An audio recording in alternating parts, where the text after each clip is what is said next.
So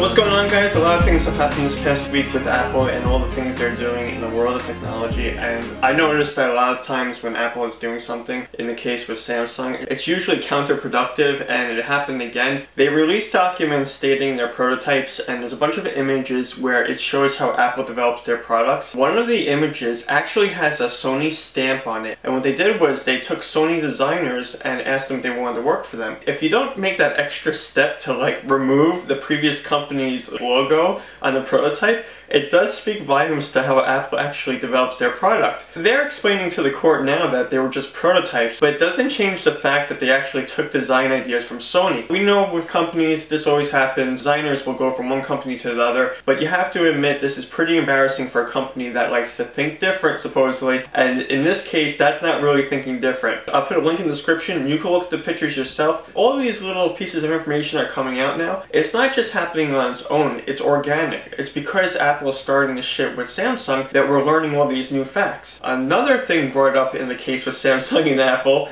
is consumer testing groups. This is something Apple always said they didn't use. In fact, they have this saying that they say, we'll tell the consumer what they want. They're not going to tell us what they want. Is there anything wrong with Apple using a consumer test group? No, not at all. Consumer product testing happens all the time. These companies will invite people in, they test the product, and then they make changes accordingly. But with Apple, they like to think they're so different that they didn't do this, and it's just a lie. So this is what happens. You create cases like this, you litigate, and now you're going to have bad PR. I knew this was going to happen. All these little facts coming out about Apple now, it makes them look really bad on a lot of different levels, and I think what Samsung is doing is not only defending themselves, but along the way they're dragging Apple through the mud. Now moving along, Apple just released Manolines, and part of their OS update was updating Safari. Safari has a search bar on top, but now you can search the web, which you couldn't do before in that bar on top. Now let's think about it. All this shit about people saying that Apple doesn't copy anyone, we all know that feature exists in Google Chrome. I mean, the more you learn about Apple, the more you think of this company that just globs onto technology. There's a story now that they might be buying part of Twitter, and recently they just bought a fingerprinting company. Maybe the sales of their products are slowing down as the reports are showing, but they're thinking about what they can consume. It's not really what they can innovate. Even what they're saying during this case, like an Apple designer was talking and he was saying they're not in the business of creating, a new idea. They're in the business of packaging it together and making it better. It's all nonsense because up till now they've been nothing but a company that markets themselves as the first to do everything. And we know that's not true. So that's it. Those are the stories going on in this week of technology. Don't forget to thumbs up this video, and if you're not subscribed, hit that subscribe button, and I'll see you guys later. Cheers.